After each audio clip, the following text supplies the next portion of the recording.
क्या शुरू से स्पोर्ट्स में थे या कुछ लगा कि 7th क्लास में मोटा था काफ़ी, ठीक है? तो मेरे पापा ने 2 चॉइसेस दी थी मुझे, हाँ हाँ या तो मैथ्स की कोचिंग ज्वाइन कर ले या तो जिम चला जा।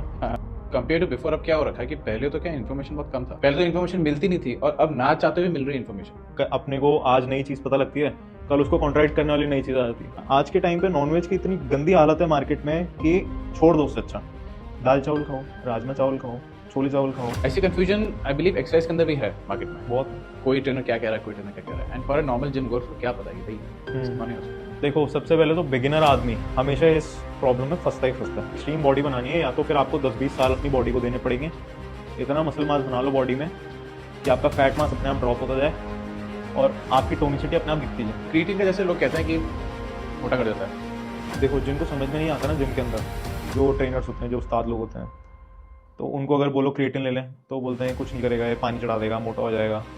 क्रिएटिन का है ना, फंक्शनैलिटी होती है। सबसे पहले तो ऐसा जिम देखना चाहिए जिसमें बदबू नहीं आ रही हो, यहाँ पे हाइजीन जो है वो वेल मेंटेन्ड हो, ठीक है, सीटें क्लीन हो रही हो, ठीक है। जेंट्री ऐसे आती हो कि जो अपना टावल खुद लेके आए। हाँ, Sumit, welcome to the chamber talk. Thank you. क्या हाल है? एकदम बढ़िया। ग्रेट। आई मीन 2013 की बात होगी या 2012 जब मैंने मुलाकात हुई थी आपसे टेल वर्कर्स के अंदर, एंड उस टाइम पे आप कर रहे थे कोई कंपटीशन की तैयारी? हाँ, Body मैं building? रेगुलर 2013 से तैयारी करूँ। तैयारी कर रहे थे, तो वो कंपटीशन कौन सा था उस टाइम पर? उस टाइम पे था मेरा north India, junior north India. ठीक है, क्योंकि उस टाइम पे मुझे याद है कि इतना अवेयरनेस थी नहीं लोगों में अबाउट फिटनेस और बॉडी बिल्डिंग, टेल वर्कर्स करके जब मैं था उस टाइम पे। तो उस टाइम मुझे याद है कि मैंने देखा था आपको और मुझे लगा था यार कि यार क्या क्रेजी फिजिक यार इस बंदे की, एंड उस टाइम पे इतनी क्रेजी फिजिक्स होती थी नहीं लोगों की। तो एक तरीके से जो कह लेना कि एक इंस्पिरेशन एक तो रहा ही है मेरे लिए कि मुझे वैसी बॉडी बनानी है। तो इतना साल हो गया, रफली 12-13 साल हो चुके हैं उस पॉइंट को। तो आप अब करियर इसी में बना रहे हो, like have you stuck to this domain completely?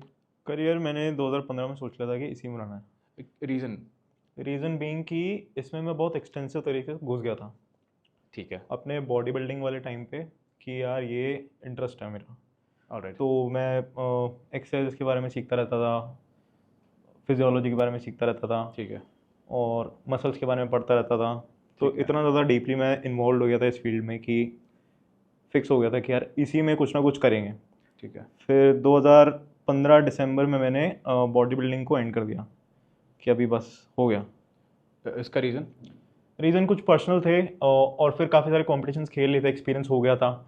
इसको मैं कैरी फॉरवर्ड नहीं करना चाहता था क्योंकि because of the heavy use of something something, तो वो मेरा पर्पस नहीं था। व्हेन आई वाज डन कि अब ये हो गया, फिर मैंने रिसर्च करना चालू करा कि यार अभी क्या नेक्स्ट क्या, कि अगर अपन न्यूट्रिशन के बारे में पढ़ते हैं तो कैसे सीख सकते हैं और ज़्यादा एक्सटेंसिव इसको कैसे आगे इन डेप्थ घुस सकते हैं इसमें, ताकि अपने पास कुछ सर्टिफिकेशंस वगैरह हों, कुछ पढ़ लिख लें अपन इसमें, तो क्या कोर्सेज होते हैं। ठीक है, जब इसको मैंने सर्च करना चालू करा तो फिर मैं 1 महीना मुंबई गया था। ठीक वहाँ है, पे देखा मैंने इससे रिलेटेड इंस्टीट्यूट्स कौन से हैं, जयपुर गया, वहाँ पे थोड़ा रिसर्च करी।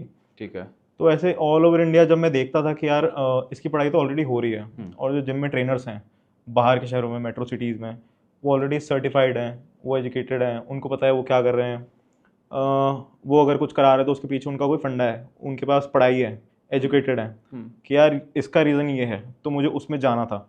मुझे ऐसा नहीं चाहिए था कि यार किसी ने बोल दिया ये सही है तो ये सही है।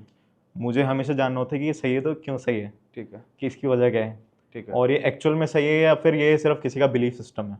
ठीक है, तो मुझे फैक्ट्स ही होते हैं। ठीक है, इसके लिए मैंने पढ़ना स्टार्ट कर दिया। ठीक है, फिर मैंने सबसे पहला कोर्स अपना करा था 2015 में ही, मैंने एक सप्लीमेंट्स की वर्कशॉप करी थी। ठीक है, ये पहला कोर्स था? हाँ। ठीक है, उसके बाद फिर मैंने करा ACPT, American council of exercises ठीक का सर्टिफाइड पर्सनल ट्रेनर मैंने कोर्स करा। ठीक है, उसमें रफली मुझे 6 महीने लगे। ठीक है, उसके बाद से फिर मैं लगातार हर साल 1, 2 या 3 सर्टिफिकेशन या डिप्लोमा करता रहा टिल लास्ट ईयर। ठीक है। तो टोटल कितने एक्यूमुलेट कर लिए अभी तक? मेरे पास अराउंड 13 सर्टिफिकेशंस, 5 to 6 डिप्लोमास हैं ठीक है, अभी। ऑलराइट। तो हाउ डू यू, मतलब व्हाट्स योर एक्सपर्टीज, मतलब किस चीज़ के अंदर आप मैंने देखो expert हो? पढ़ाई ना बहुत डाइवर्सिफिकेशन में करी है इस चीज़ ठीक में। है, स्पेशल पॉपुलेशन भी पढ़ा है, ठीक है, और स्ट्रेंथ एंड मोबिलिटी भी पढ़ा है, फंक्शनल ट्रेनिंग भी पढ़ा है, ठीक है, स्पोर्ट्स साइंस भी पढ़ा है, ऑलराइट, स्पोर्ट्स स्पेसिफिक न्यूट्रिशन भी पढ़ा है, न्यूट्रिशन फॉर ओल्डर पीपल भी पढ़ा है, इसके बाद में बेसिक न्यूट्रिशन भी पढ़ा है। तो उससे उसका जो सार निकला है ना वो ये है कि हर कोर्स में आपको कुछ ना कुछ एक चीज़, भले सारी चीज़ें रिपीट हो रही हो, पर कुछ ना कुछ ऐसा होता है जो आपको नया सीखने को मिलता है, और वो आपको रिस्क लेना पड़ता है। जब तक आपके अंदर ज़ेल है कि यार मुझे सीखना है, मुझे आगे बढ़ना है, कि इसका मुझे जाना है, कल को मेरे पास कोई क्वेरी आ गई और उसका मैं जवाब नहीं दे पाता, तो फिर मैं नया कोर्स करता हूँ।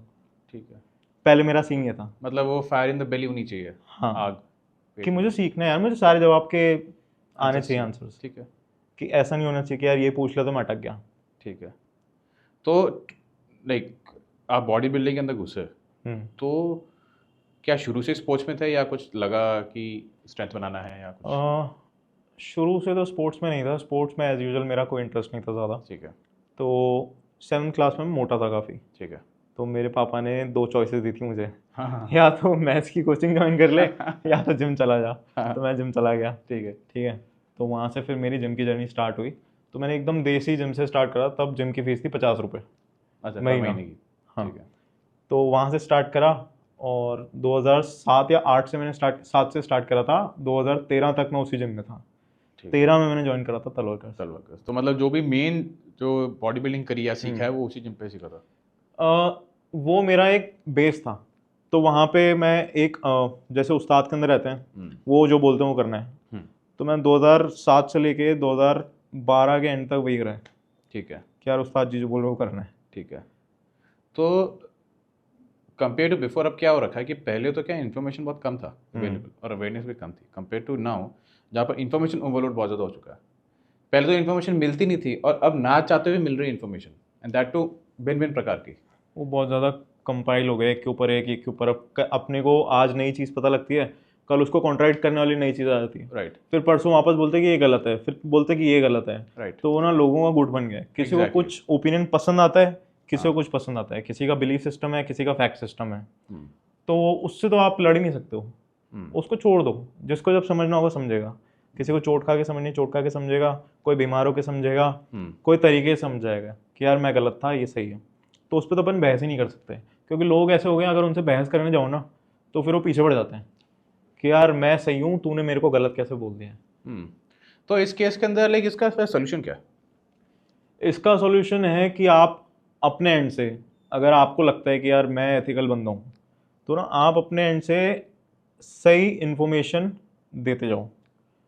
इसकी होड़ में मत पड़ो कि यार ट्रेंड क्या चल रहा है, क्योंकि ट्रेंड आएगा जाएगा, नई चीज़ें आएगी, नई चीज़ें जाएगी, पर जो बेस है और जो बेसिक्स हैं और जो चीज़ें काम करती है वो हमेशा स्टेबल रहेगी और वही काम करेगी इन द लॉन्गर रन। ऐसी तो जैसे इसको इस तरीके से ले लेते हैं, जैसे मैं देखता हूँ कि बहुत सारे कंपनी रिसर्च पेपर्स भी खरीद लेती हैं जस्ट टू प्रमोट देयर देखो प्रोडक्ट्स। बहुत सारी कंपनीज क्या होती है ना कि रिसर्च पेपर नहीं खरीदती, वो खुद ही फंडिंग करती है रिसर्च इसमें, कि यार हम ही फंडिंग कर रहे हैं और हमारे प्रायोरिटी में आनी चाहिए रिसर्च, राइट, हमारे लिए पॉजिटिव आनी चाहिए। राइट।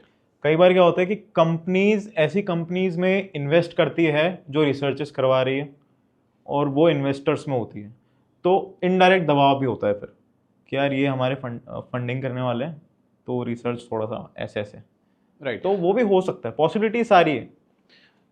तो जैसे फॉर एग्जांपल अब जैसे हम बात करें डाइट्स की, अगर कोई आदमी करना चाह रहा है डाइट, तो एक तो इतनी कन्फ्यूजन हो जाती है कि कोई कहता है ग्लूटेन फ्री खाओ, कोई कहता है लैक्टोज मत लो, कोई कहता है कीटो खाओ, लो कार्ब खाओ, सब कुछ खाओ।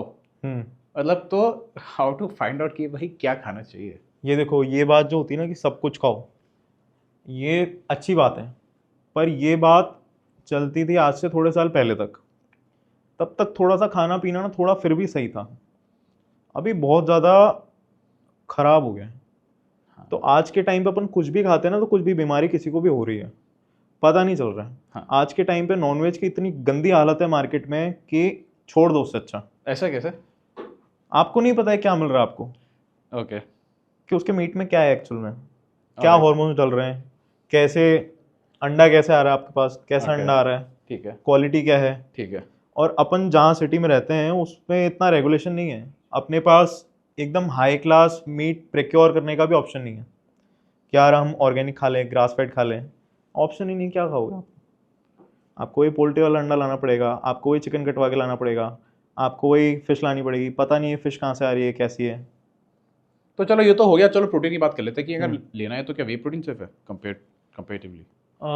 सिर्फ वे प्रोटीन जो है वो बहुत ज़्यादा बायो अवेलेबल है, शरीर में बहुत जल्दी पचता है, तो बहुत अच्छा सोर्स है प्रोटीन कंज्यूम करने का, अगर कोई नहीं ले पा रहा है फूड सोर्सेज से। तो फूड सोर्सेज में भी काफ़ी सारा प्रोटीन होता है, नॉन वेज में खूब होता है।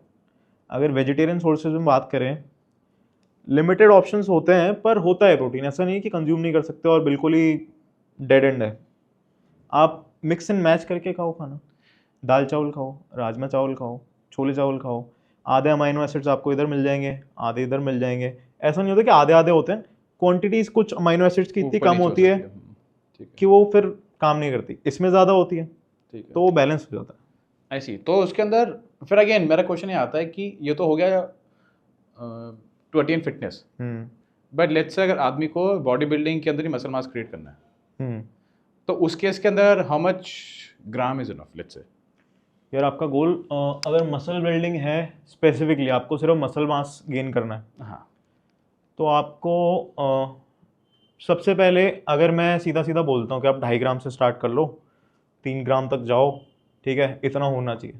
तो पर ऐसे सेंटेंसेस बोलना सबसे पहले बेवकूफ़ी होती है, ठीक है, क्योंकि अगर मैं ऐसा बोल देता हूँ, हाँ, वहाँ पे अगर 10 बंदे ये चीज़ करना चालू कर देते हैं, हाँ, उनको एसिडिटी की प्रॉब्लम होने लग जाती है, हाँ, उनको एक्ने की दिक्कत होने लग जाती है, हाँ, तो उनके पास उसका फिर वो नहीं है ना फैक्ट्स कि यार ये मेरे पास ये मुझे क्यों हो रहे हैं, ठीक कि है, उस XYZ बंदे ने बोला था ऐसा कर लो तो मैं ऐसा कर रहा हूँ, हाँ, पर वो उसको नैरो डाउन नहीं कर पाएगा कि एक्चुअली में क्यों हो रहा है, फिर वो डॉक्टर के पास जाएगा।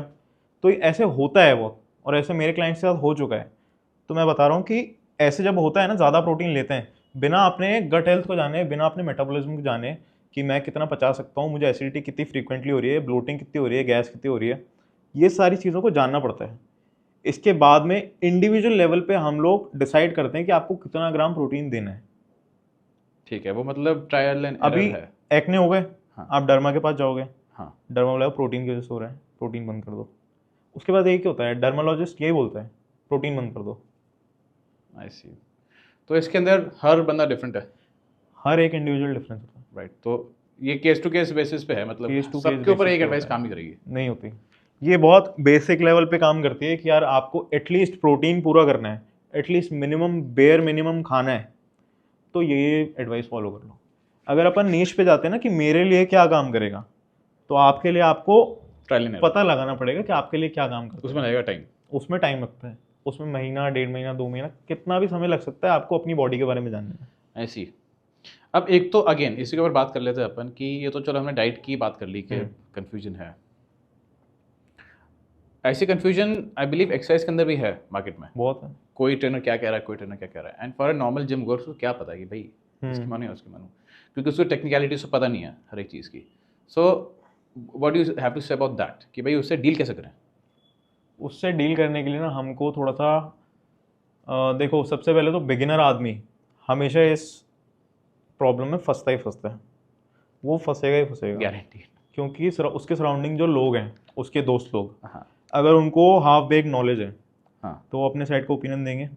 इधर से पर्सनल ट्रेनर आता है, वो अपनी साइड को ओपिनियन देता है कि ये गलत बता रहे हैं, मैं जो बता रहा हूँ सही है। तो यहाँ पे पर्सनल ट्रेनर का ओहदा सबसे बड़ा होता है जिम के अंदर, Right. कि यार ये बंदा बता रहा है, इसको एक्सपीरियंस है, ये तो कराता है, ये मानना, पर्सनल हाँ, ट्रेनर है, इसको पता सही होगा, बात, सही बात। भले उसको नहीं पता हो। हाँ, तो इंसान, कई बार ऐसा होता है कि यार सही गाइडेंस मिल जाती है, अच्छा ट्रेनर मिल जाता है, वो रेशियो हम 50-50 रख सकते हैं आज के टाइम पे। ठीक है। अगर ये पॉडकास्ट अपन 2012 में कर रहे तो होते बहुत बुरा तो ये बोलना है बेवकूफ़ी होती कि 50-50, तो 10% ही रखते हैं। हाँ, राइट। क्योंकि उस टाइम पे ना तलवारकर में काफ़ी सारे ट्रेनर्स थे। हाँ, एक ट्रेनर था वहाँ पे, कोई सीनियर था, वो थोड़े टाइम के लिए ही था, वो बहुत समझदार था और बहुत समझदारी की बातें करता था, मुझे याद है। हाँ, तो वो फटाफट छोड़ गया, और वो जाने से पहले मेरे को बोल के गया था कि यार सारे बेवकूफ़ के बीच में काम करूँगा क्या मैं। तो अब वो रेशियो ख़त्म हो गया, अवेयरनेस आ गई। अवेयरनेस आ गई है, अपने पास रिसोर्सेज आ गए सीखने के, घर बैठे बैठे हर आदमी सीख सकता है, सीखने की ज़ील होनी चाहिए। एक और चीज़ जो मुझे लगता है ना कि आदमी समझ लो बैठा है सोशल मीडिया पे, डाटा इंस्टाग्राम पे स्टोर कर रहा है, हर जगह वो देखिए कि लोगों की फिजिक्स है that are like picture ready, like a class beach ready bodies, और let's say we take example of Bollywood का ले लेते हैं, हॉलीवुड का भी ले लेते हैं, तो पिनेकल वो बन चुका है कि भाई मुझको ऐसी बॉडी चाहिए, अगर मैं ऐसी बॉडी बना नहीं पा रहा हूँ ना, कुछ तो गलत हो रहा है फर्स्ट। सेकंड थिंग, लोगों को लगता है कि बॉडी वैसी चाहिए, आज चालू किया है, मुझे 6 दिन में वैसी बॉडी चाहिए। एक तो क्या पेशेंस नहीं है, मेरे को ऐसा लगता है कि ये बहुत अनरियलिस्टिक एक्सपेक्टेशंस लोग सेट नहीं करने लग गए हैं इस पूरी जर्नी के साथ। हाँ, पूरा सोशल मीडिया उसी पे बेस्ड है। हाँ, मतलब कोई नॉर्मल नहीं दिखेगा उधर जनरली सोशल मीडिया पे, तो सोशल मीडिया पे कोई नॉर्मल अपने आप को दिखाएगा भी नहीं, क्योंकि वो चलेगा ही नहीं फिर। हाँ, अगर वो दिखा देता है कि यार मैं बिल्कुल बैलेंस्ड आदमी हूँ, मैं एक्सट्रीमिस्ट नहीं हूँ, मैं एक्सट्रीम बॉडी बना के नहीं घूमता, या फिर मैं एक्सट्रीम मोटापे के साथ नहीं घूम रहा हूँ, हाँ, तो लोग उसको देखेंगे ही नहीं। लोग नॉर्मल आदमी को क्यों देखेंगे, मुझे बताओ। सोशल मीडिया पे करेक्ट। लोग सोशल मीडिया पे, मुझे ऐसा लगता है पर्सनली, जाते हैं एक्सट्रीम एंड्स देखने, उनको मनोरंजन चाहिए, उनको बेसिक लाइफ नहीं चाहिए वहाँ पे। तो या तो कोई बिल्कुल ही पागलपन कर रहा हो रोड पे नाच के, या तो कोई दबा के खा रहा हो जानवर की तरह, राइट, या तो कोई इतना ज्यादा बढ़िया बॉडी बना के घूम रहा हो कि यार लोग उसको देख के ना अपना आइडल बना लें, या तो कोई ऐसी बात बोल रहा हो जिसको सुन के चक्कर आ जाए, जैसे ओशो हो गया और अपने दिव्य कीर्ति सर हो गए। राइट। तो अगर बेसिक आदमी जाके नॉर्मल टॉक्स करेगा ना वहाँ पे, तो लोग उसको फिर स्क्रॉल कर देंगे कि यार क्या टाइम वेस्ट कर रहे हैं, तो हम ही कर लेते हैं। नहीं तो इसके हिसाब से तो यार, आई मीन लोग तो बस ब्लाइंडली फॉलो कर रहे हैं उस चीज़ को जो कि पॉसिबली हो ही नहीं पाएगी। तो वो rationally individual to individual depend करता है कि आप में कितनी विजडम है, हाँ, कि आप कितना रैशनली सोच सकते हो, आप में कितनी रैशनल कैपेबिलिटी है, और आपकी साइकोलॉजी क्या है, आपका एनवायरनमेंट क्या है, आप किन लोगों के साथ उठते बैठते हो, आप क्या कंज्यूम करना चाहते हो, आपके ऊपर कंट्रोल है जो आप कंज्यूम कर रहे हो उस पर, या फिर आप माइंडलेसली सब कुछ कंज्यूम कर रहे हो जो आपको दिखाया जा रहा है। डिपेंड करता है। अगर हम लोग, मेरी बात करता हूँ चलो, तो मुझे हो गए 3 साल या 4 साल ओलंपिया देखे हुए। ठीक है। क्योंकि अभी उस जोन जब मैं देखता था ना, बहुत ज़्यादा डीपली उस जोन में था कि यार ये बॉडी बनानी है, कि ये ऐसी बॉडी होनी चाहिए। फिर वो धीरे धीरे ना फेड आउट होता गया कि यार नॉर्मल फिटनेस अच्छी है, करेक्ट, क्या करेंगे ऐसी बॉडी में, नहीं ट्रू है, कोई यूज़ ही नहीं है इसका। ट्रू है। वो भी तो सीन है ना कि एक बॉडी बिल्डर जो कि स्टेज पे है, not necessarily he is fit. बिल्कुल ही नहीं है ना। जो स्टेज पे बॉडी बिल्डर है, 1000 में से एक बंदा फिट मिल जाएगा आपको, 999 सारे खराब क्या हैं, रखें? चाहे वो नेचुरल भी हो। स्टेज पे खड़े होने की हालत इतनी खराब होती है, सबसे पहले तो डिहाइड्रेटेड होता है, डायरेटिक्स उसके चल रहे होते हैं, तो कैसे फिट होगा आदमी।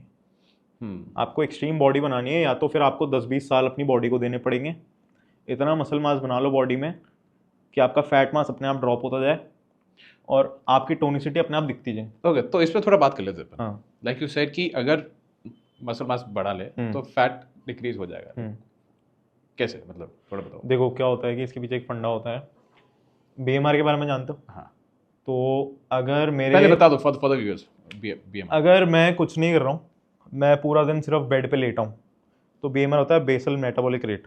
अगर मैं पूरा दिन बेड पे लेटा हूँ तो भी मेरी बॉडी कैलोरीज बर्न करेगी, मेरा दिमाग चल रहा है, दिल चल रहा है, ऑर्गन्स काम कर रहे हैं, करेक्ट, ब्लड सर्कुलेट हो रहा है, सांस ले रहा हूँ, सोच रहा हूँ, राइट, तो सब में कैलोरीज बर्न हो रही है। ठीक है, ठीक है। तो एकदम बेयर मिनिमम जो कैलोरीज बर्न हो रही है, अगर मेरी बॉडी में मान लो 50 किलो फैट है, तो पर केजी फैट मेरा 3 कैलोरीज बर्न कर रहा है। ठीक है, एज कम्पेयर टू पर केजी ऑफ मसल जो कि 13 कैलोरीज बर्न कर रहा है। ठीक है। तो अगर मेरी बॉडी में ज़्यादा मसल मास है तो मेरा इम्यूनिटी अच्छा रहेगा, मेरा फोकस, मेरा एनर्जी लेवल सब अच्छा रहेगा, मेरी वर्क कैपेसिटी बढ़ जाएगी, मेरा वर्कलोड कैपेसिटी बढ़ जाएगी। इसके बाद में मेरा बीएमआर अपने आप शूट अप हो जाएगा धीरे धीरे। मैं बैठे बैठे ज़्यादा कैलोरीज बर्न कर रहा हूँ, और क्या चाहिए। अच्छा, बैठे बैठे, राइट, अगर मसल मास ज़्यादा है। मसल मास ज़्यादा है, ठीक है, तो इसके कारण मतलब फैट लॉस ईजी हो जाता है। और एक और फंडा होता है कि बीएमआई, लोग बीएमआई चेक करते हैं, राइट, करेक्ट। तो बीएमआई का कोई सेंस ही नहीं बनता, कोई सेंस नहीं है। क्योंकि 25 साल का एक लड़का है, दूसरा लड़का भी 25 साल का है, इसका वजन भी 100 किलो है, इसका वजन भी 100 किलो है, दोनों की हाइट 6 फीट है।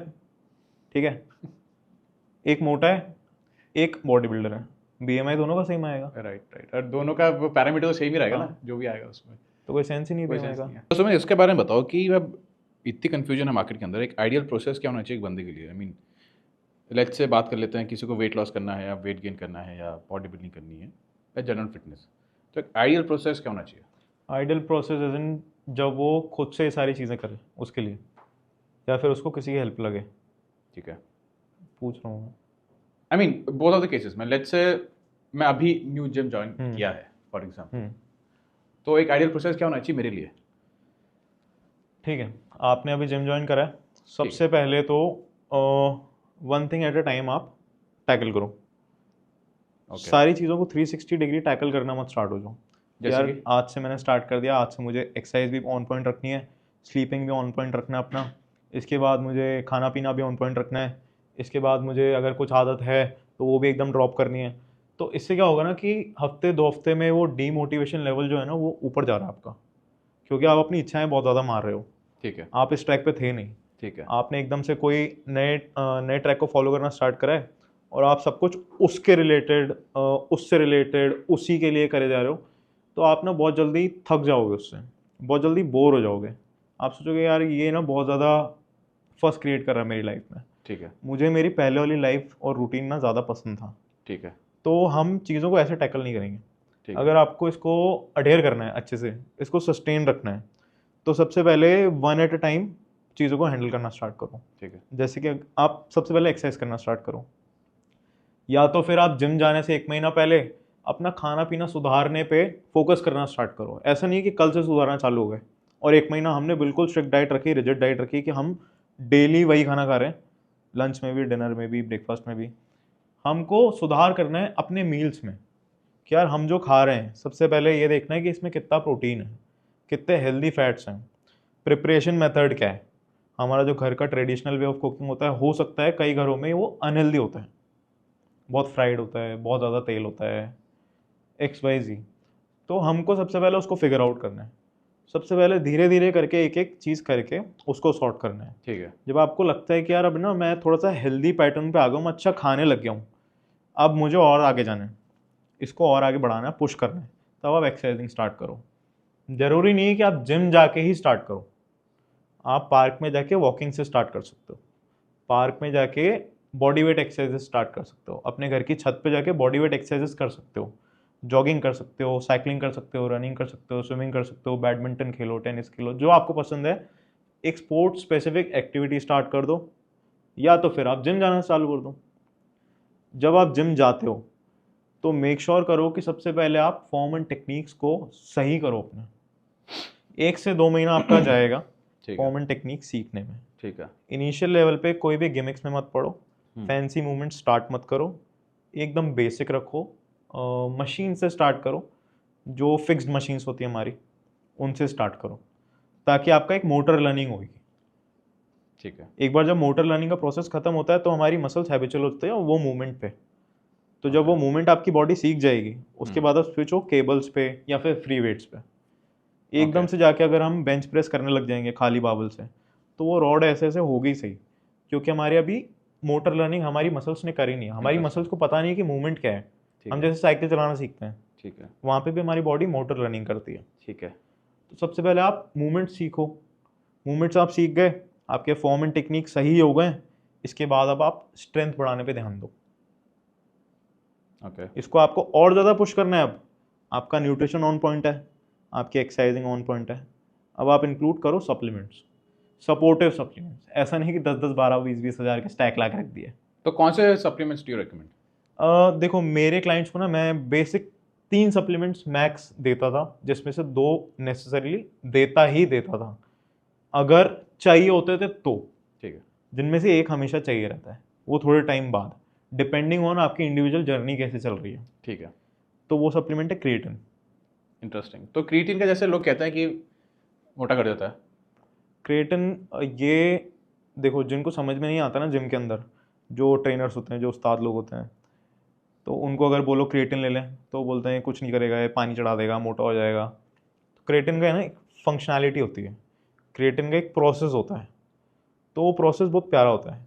और क्रिएटिन ना एकमात्र ऐसा सप्लीमेंट है जो सबसे ज़्यादा रिसर्च्ड है, बहुत ज़्यादा सेफ है, अनलेस एंड अनटिल आपकी कोई किडनी कंडीशन ऑनगोइंग नहीं है। ठीक है, ठीक है। क्रिएटिन हमारा कॉग्निटिव फंक्शन बढ़ाता है, ठीक है, स्ट्रेंथ बढ़ाता है, ओके, स्ट्रेंथ बढ़ाता है तो मसल मास बढ़ता है, ओके, मसल मास के अंदर ग्लाइकोजन होता है, ग्लाइकोजन के अंदर वो वाटर को पुश करता है, तो बेसिकली ग्लाइकोजन लेवल्स को रिप्लेनिश कर देता है वो पानी से भर के, ओके और हमारी मसल्स बफ दिखती है, ठीक है। और वो हेल्प करता है हमारी स्ट्रेंथ बढ़ाने पे। तो मेरा ऐसा मानना है कि ये ना एक साइकिल होती है, हम क्रिएटिन लेना स्टार्ट करते हैं, हमारी स्ट्रेंथ बढ़ना स्टार्ट होती है, स्ट्रेंथ बढ़ती है तो मसल मास बढ़ता है, मसल मास बढ़ेगा तो ज़्यादा लोड कैपेसिटी बढ़ेगी, स्ट्रेंथ और ज़्यादा बढ़ेगी। तो ये धीरे धीरे धीरे करके ना प्रोसेस धीरे होता है, इनिशियल लेवल पे आपको एक बहुत अच्छा बूस्ट मिलता है सारी चीज़ों में। ठीक है। तो क्रिएटिन बहुत ज़रूरी है। इसके बाद आ जाते हैं हम, अगर आपको अब पुश करना है खुद को कि यार अब प्रोटीन इंटेक ना बढ़ाना है, पर मैं ऑलरेडी इतना खा रहा हूँ कि मैं और नहीं खा सकता हूँ, तो मेरे को सप्लीमेंट की ज़रूरत है। तो सप्लीमेंट नाम ही है कि आप किसी चीज़ को सप्लीमेंट कर रहे हो। हम बच्चों को सेरेलैक देते हैं, क्यों देते हैं? बेटर डाइट के लिए? नहीं, क्योंकि वो सॉलिड फूड आइटम नहीं खा सकता है। सेरेलैक एक सप्लीमेंट है, फूड सप्लीमेंट है। ओके तो जब आप खा नहीं सकते हो तो आप सप्लीमेंट लेते हो, ठीक है। ठीक है। तो इसी तरह से हम वे प्रोटीन लेते हैं, ओके ताकि हमारा प्रोटीन इंटेक बढ़ जाए। मिनिमम कैलोरीज में एक क्वालिटी सोर्स हमको प्रोटीन मिले। तो how much protein is enough? देखो, एकदम नेसेसरी प्रोटीन की बात करें तो मिनिमम चाहिए ही चाहिए। 0.8 से 1 ग्राम या 1.2 ग्राम आप मानो कि इंसान को चाहिए वो डेली वेलबींग के लिए, तो बेयर मिनिमम है, और ये मिलता ही नहीं है ये भी नहीं इंडिया मिलता। में। इंडिया में यहाँ पे कार्ब्स की लोडिंग होती है अनकॉन्शियसली, और हमको सिखाया जाता है बचपन से कि घी खाओ, इससे तगड़े हो गए। जब तक बच्चों के गाल ऐसे मोटे मोटे नहीं होते ना, तब तक उनको ऐसे डिमीन करा जाता है, अरे ये तो पतला है, इसको कुछ खिला नहीं रहे तुम, इसको कुछ खिलाओ, इसको मोटा करो। अरे क्यों मोटा करो? बच्चा एक बार मोटा हो गया ना, फिर उसको बीमारी आना चालू होती है, फिर उसके लिए पतला होना भारी हो जाता है। Same goes with a teenager, same goes with an adult. जब तक आपका मेटाबॉलिज्म अच्छा है, आप मोटे नहीं हो पा रहे हो, वो ना ब्लेसिंग है आपके लिए। आप एक बार मोटे होने चालू हो गए ना, ठीक है, फिर कम करना आपको भारी पड़ जाएगा। आई सी। तो मतलब आपके हिसाब से इंडिया के अंदर वो जो बेयर मिनिमम अमाउंट है प्रोटीन का वो भी नहीं लोग लेते हैं? नहीं लेते जो वेजिटेरियन लोग हैं स्पेसिफिकली। ठीक है। तो जैसे आपने बताया कि ये तो है, साथ में आपने बताया मेटाबॉलिज्म। तो आदमी को कैसे समझ में आएगा कि मेटाबॉलिज्म टर्म क्या है? मेटाबॉलिज्म आपको समझने की जरूरत ही नहीं है ओके सबसे पहले, क्योंकि मेटाबॉलिज्म इतना वास्ट टॉपिक है, इतना वास्ट टॉपिक है कि आज तक उस पर ना चल रहा है कि एक्चुअल में मेटाबॉलिज्म का पूरा प्रोसेस है क्या। पूरा प्रोसेस हमको आज तक भी नहीं पता है। चल रहा है उस पर रिसर्च कि कहाँ से स्टार्ट होता है, कहाँ से खत्म होता है, उसमें लाखों हज़ारों फंक्शनैलिटीज़ हैं। ठीक है। तो मेटाबॉलिज्म की पहली बात तो आपको समझने की या फिर उसके बारे में चिंता करने की ज़रूरत ही नहीं है। एक बेसिक टर्म है, लेमन टर्म में क्या कैसे लेमन टर्म में देखो, हमको पता चल जाता है, कई लोग होते हैं ना मेटाबॉलिज्म चक्कर में पड़ के ये भूल जाते हैं कि यार आपको कितना खाना पच सकता है, कि मेटाबॉलिज्म इतना ईजी नहीं होता है मैनिपुलेट करना। वो विद टाइम, विद ईयर्स या with months of regular discipline धीरे धीरे धीरे धीरे स्टेबलाइज होना स्टार्ट होता है, या फिर धीरे धीरे ऊपर या नीचे जाना स्टार्ट होता है।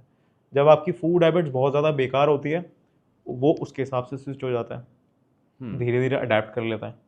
जब आपकी food habits through out the year बहुत अच्छी रहती है, तो उसके हिसाब से अडेप्ट कर लेता है। कई बार क्या होता है ना कि हम लोग मान लो कि 4-5 महीने हो गए, 6 महीने हो गए, या साल हो गया, 1 1.5 साल 2 साल हो गए, हम लोग ना बहुत अच्छा खाना खा रहे हैं, हम क्वालिटी फूड कंज्यूम कर रहे हैं, घर पे भी बाहर बाहर भी हम ज़्यादा ऑयली फूड नहीं खा रहे, फ्राइड फूड नहीं खा रहे। सडनली हमारा ना एक चीट मील खाने का मन करता है, हम लोग समोसा कचौरी खा लेते हैं, फिर वो हमको पचता नहीं है और हमारी बॉडी उसको रिजेक्ट करती है। डायरिया हो जाता है, ब्लोटिंग हो जाती है, उल्टी से आती है, तबीयत खराब हो जाती है।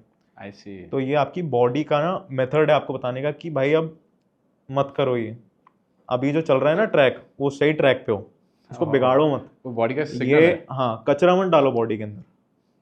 तो वो बॉडी का तरीका है सिग्नल देने का। ठीक है। तो जैसे बताया, एक हो गया क्रिएटिन, एक हो गया वे प्रोटीन, थर्ड सप्लीमेंट? देखो, थर्ड थोड़ा सा ना डिपेंड करता है क्वालिटी क्या है, उसका सोर्स क्या है। ठीक है। थर्ड होता है ओमेगा 3। ठीक है। तो अगर बहुत टॉप नॉच क्वालिटी का ओमेगा 3 ले रहे हो, कंज्यूम कर रहे हो, तो काम करेगा। ओमेगा 3 होता क्या? फैटी एसिड्स होते हैं जो कि ज़रूरी होते हैं, ओके। ठीक है। इनको अपने को लेना ज़रूरी होता है for good regulation of hormones, और मेंटल स्टेबिलिटी अच्छी चलती है, स्किन अच्छी रहती है। अच्छे good fats, basic lemon terms में हम इसको गुड फैट्स बोलते हैं, ऑलराइट। ठीक है। तो हमको ये घर के खाने में थोड़ा कम मिलता है और वेजिटेरियन सोर्सेज से और कम मिलता है। तो इसके अच्छे सोर्सेज क्या हैं? Fish oil, krill oil. Krill, हाँ, ये क्या होता है? क्रिल ऑयल फिश ऑयल से ऊपर होता है। ऊपर होता है? बेसिकली आप ये समझ लो कि अगर हम फिश ऑयल ले लें बहुत अच्छी क्वालिटी का, उसके ऊपर होता है क्रिल ऑयल। तो ये अच्छी क्वालिटी कौन सी कंपनी का है? Let's say it's good. महंगा, अच्छी क्वालिटी का और अच्छी जगह से। इंडिया अच्छी जगह नहीं फिश ऑयल के लिए। इंटरेस्टिंग। तो जैसे बोला है आपने कि फिश ऑयल इंडिया अच्छी जगह नहीं है, तो सप्लीमेंट्स के अंदर क्या सेफ है क्या बाइंग इट फ्रॉम इंडिया? मेरे व्यूज़ थोड़े से हो सकता है कि सबसे अलाइन ना करें। मुझे ऐसा लगता है कि अगर आप लोकल अपने शहर से सप्लीमेंट्स ले रहे हो, प्रिक्योर कर रहे हो, तो आप जीएसटी बिलिंग बनवाओ सबसे पहले उसका। ठीक है। क्योंकि यार टू बी वेरी ऑनेस्ट हमको पता नहीं है कि कितना माल असली है कितना माल डुप्लीकेट है। ठीक है। टेस्ट और फ्लेवर और उसको क्या बोलते हैं टेक्सचर, क्वालिटी ये मैच करना ना बहुत आसान हो गया, इजी हो गया लोगों के लिए। आजकल, पहले नहीं होता सब कुछ डुप्लीकेट हो जाता है। इंटरेस्टिंग। और जितने पॉपुलर ब्रांड्स हैं, जो ज़्यादा चलने वाले ब्रांड्स हैं, तो उनमें तो सबसे ज़्यादा डुप्लीकेसी होती है। तो इसके वो क्या इंडिकेशंस क्या है कि बंदा बता सके कि गलत है supplement? Lab test. Lab test ही है? कुछ ऐसे पर्सनल वो नहीं होते क्या सिग्नल्स जो बॉडी दे? बॉडी में ना दिक्कतें स्टार्ट हो जाती हैं, ज़्यादा एक्ने स्टार्ट हो जाएगा, डाइजेशन ख़राब हो जाएगा, हो सकता है आपको टेस्ट में डिफरेंस लगे। आप थ्रू आउट एक साल आपने कोई सप्लीमेंट लिया है, आपके पास अब गलत गलत सप्लीमेंट आ गए, आपको टेक्सचर में डिफरेंस लगे, मिक्सेबिलिटी में डिफरेंस लगे, डाइजेशन में उसकी प्रॉब्लम आए। पॉसिबिलिटीज़ है, देखो पॉसिबिलिटी है तो बहुत सारी है, एक सिंगल पॉसिबिलिटी को पॉइंट आउट करना बहुत मुश्किल है यहाँ पे।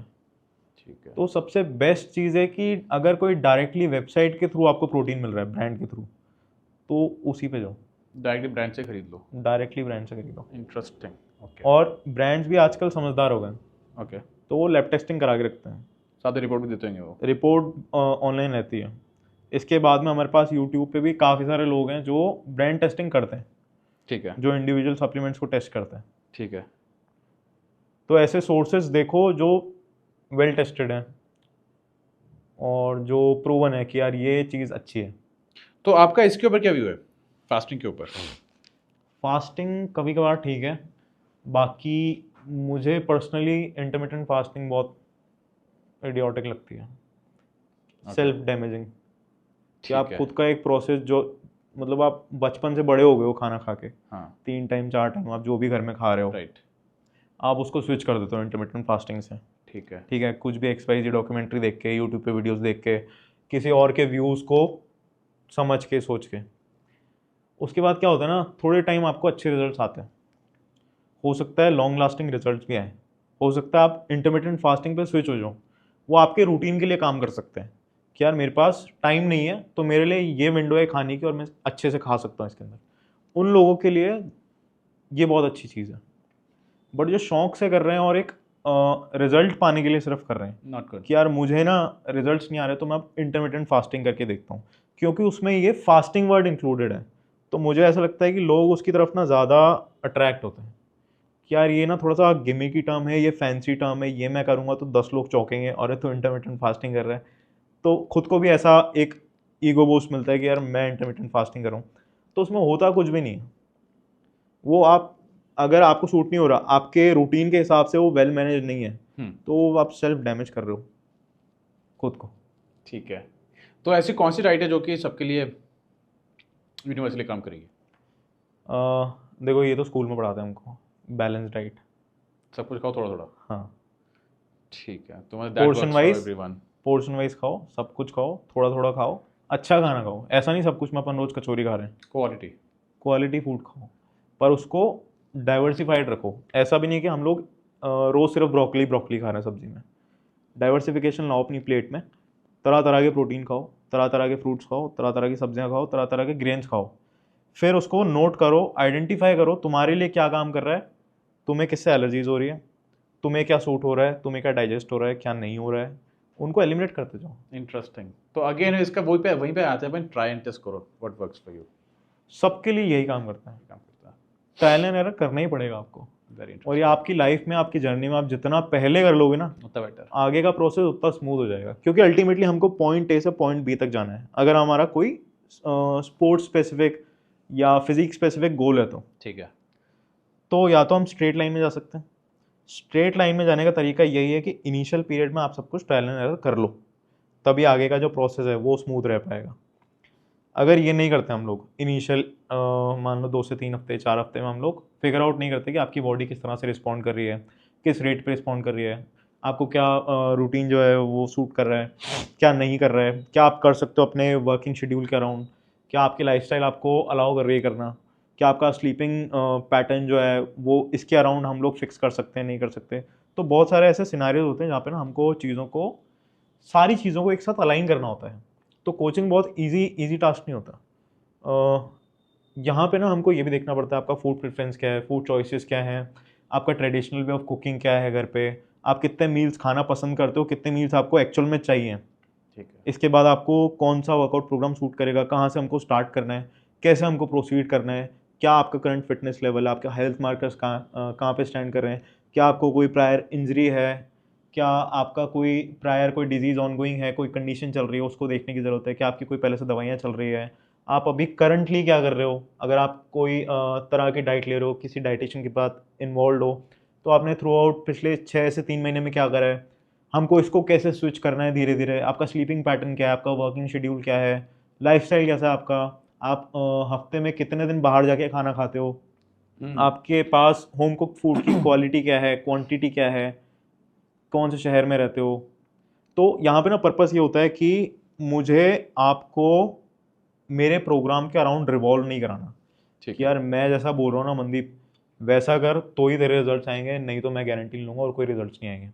तुझे हर 3 घंटे में खाना है, तुझे प्लेन ब्लैंड खाना खाना है, बॉइल्ड चिकन खाना है, बॉइल्ड अंडे खाने हैं बिना नमक के बिना मसाले के, तो ही रिजल्ट्स आएंगे।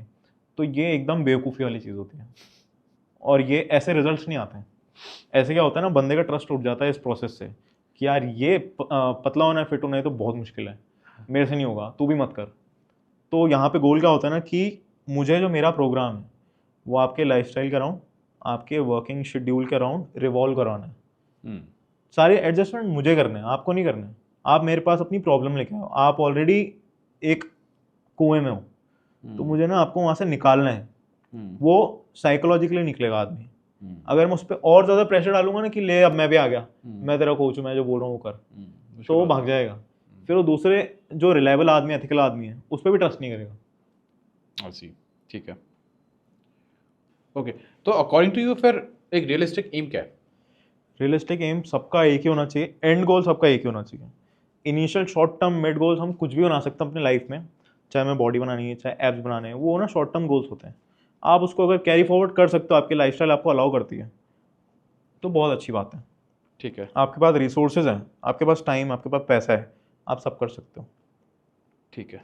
एक जॉब वाले आदमी के लिए, एक बिजनेस वाले आदमी के लिए बहुत मुश्किल हो जाता है एब्स को मेंटेन रखना। एब्स बना लेते हैं, हर कोई बना लेता है, फैट लूज करना बहुत आसान बात है, मसल गेनिंग बहुत झाग आ जाते हैं, और इसके बाद फैट लूज करके उसको सस्टेन करना भी झाग आ जाता है एक बिगिनर के लिए।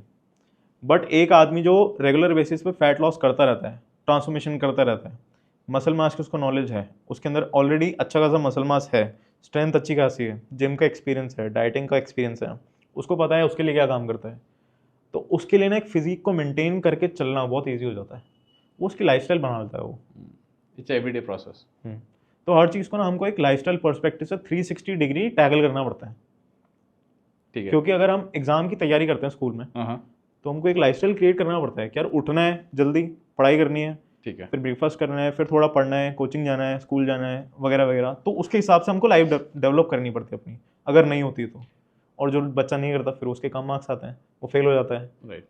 Same goes with fitness. So basically you have to create an environment that supports हाँ योर गोल। हाँ, लाइफस्टाइल को मॉडिफाई करना पड़ता है। ठीक है। तो इसके साथ साथ अब इसके ऊपर ही बात कर लेते हैं थोड़ा कि specially body builders use a lot of testosterone, and आजकल जैसे I don't know in the US and in the west मैं देखता हूँ कि लोग कर रहे हैं TRT, testosterone therapy, replacement therapy. So क्या व्यूज़ हैं आपका उस पर? टीआरटी के बारे में अगर हम बात करें तो देखो, एक स्पेसिफिकली 40 to 45 के बाद ना थोड़ा किसी इंसान के लिए ज़रूरी हो जाता है, ज़रूरी नहीं सबके लिए, but for most of the man ठीक है, मोस्ट टीआरटी एक सपोर्टिव स्ट्रक्चर की तरह काम करता है वो। ठीक है, बट ऐसा नहीं है कि सबको लेने की ज़रूरत है। ठीक है, अगर किसी को लेना है ट्रीटमेंट तो दैट्स ओके, वो स्टेरॉइड्स की तरह बदनाम नहीं है टीआरटी, ठीक है, हम उसको मिसयूज़ नहीं कर रहे हैं। ओके। तो वो एक अगर सपोर्टिव ट्रीटमेंट की तरह ले रहे हो, दैट इज़ गुड। तो क्या बेनिफिट्स क्या टीआरटी के, यानी किसको लेना चाहिए? जैसे आपने बताया मिड 40 हो गया। देखो, जब हमारी एज बढ़ती है तो सबसे पहले फंडा ही होता है कि जैसे जैसे इंसान की एज बढ़ती जाएगी, मसल मास बढ़ने का जो रेट है वो कम होता जाएगा, ठीक और है, एक पॉइंट पे जाके वो ख़त्म हो जाएगा। फिर जो आपके पास मसल मास है वो भी जाता है। उसको आप मेंटेन करके चल सकते हो। ठीक है, तो आपके 30s तक, 35 की एज तक ना आप अच्छा खासा मसल मास बना लो जितना बनाना है। उसके बाद आपका मसल डेवलपमेंट का रेट बहुत धीरे धीरे करके कम होता जाएगा। आई सी। तो अब टीआरटी लेने का फ़ायदा ये होता है कि आपकी जो ओवरऑल वेलबींग है एज अ मैन, वो हेल्दी स्ट्रक्चर में रहते हो आप। ठीक है, और बहुत ज़्यादा इन डेप्थ हम नहीं जाएंगे, क्योंकि इन डेप्थ मैं नहीं बोल सकता हूँ इसके बारे में, क्योंकि मैंने इन डेप्थ रिसर्च नहीं करी है। टीआरटी के ऊपर। ओवरऑल जो मैंने पढ़ा है वो मैं आपको बता सकता हूँ। ठीक है, फाइन। तो इसके अलावा बहुत सारे जैसे body builders they are on testosterone लेते हैं बहुत हैं, एंड मैं ये भी देखता हूँ कि बॉलीवुड के अंदर कोई ट्रांसफॉर्मेशन कर रहा है, हॉलीवुड के अंदर कोई ट्रांसफॉर्मेशन कर रहा है, वो ड्रग्स लेते हैं to enhance the physique. So उसके ऊपर what do you have to say? देखो, अगर बेसिक जिम गोअर हाँ, स्टेरॉइड्स लेता है, हाँ, और अगर हम बॉलीवुड के किसी एक्टर की या हॉलीवुड के किसी एक्टर की बात करते हैं वो स्टेरॉइड्स लेता है, तो उसको सबसे पहली बात तो उसका एक एंड गोल है कि ये पिक्चर करनी है, उसके लिए मुझे फिजिक बनानी है। राइट, इसके बाद उसके पास पूरी टीम रहती है, राइट, डॉक्टर्स की, डाइटिशियंस की, पर्सनल ट्रेनर्स रहते हैं, है ना, स्टेरॉइड्स का सपोर्ट रहता है, पूरी फंडिंग प्रोड्यूसर्स के थ्रू रहती है। करेक्ट, यहाँ पे बंदे क्या करते हैं, अपनी जेब में अपने बैंक अकाउंट खाली कर देते हैं, है ना उनके पास डॉक्टर्स रहते हैं, ना वो अपनी जांचें कराना पसंद करते हैं कि Right. ब्लड टेस्ट ही करा लें। नहीं, बट ऐसा क्यों है? ऐसा मतलब मैंने देखा है, जैसे मार्केटिंग में देखता हूँ लोग ब्लड टेस्ट नहीं करवाते हैं। क्योंकि लोगों को ना डर लगता है, और जब ब्लड टेस्ट सही आ जाते हैं ना, जब उसमें कुछ नहीं आता तो लोग बोलते हैं यार, अरे यार बिना मतलब पैसे लगा दे, कुछ आया तो है नहीं। आई तो सी, लोगों को चाहिए होता है कुछ आए, और जब कुछ आता है तो फिर वो डर जाते हैं। आई सी, जब कुछ नहीं आता फिर वो ये बोलते हैं अरे कुछ आया तो है नहीं, पैसे बर्बाद हो गए।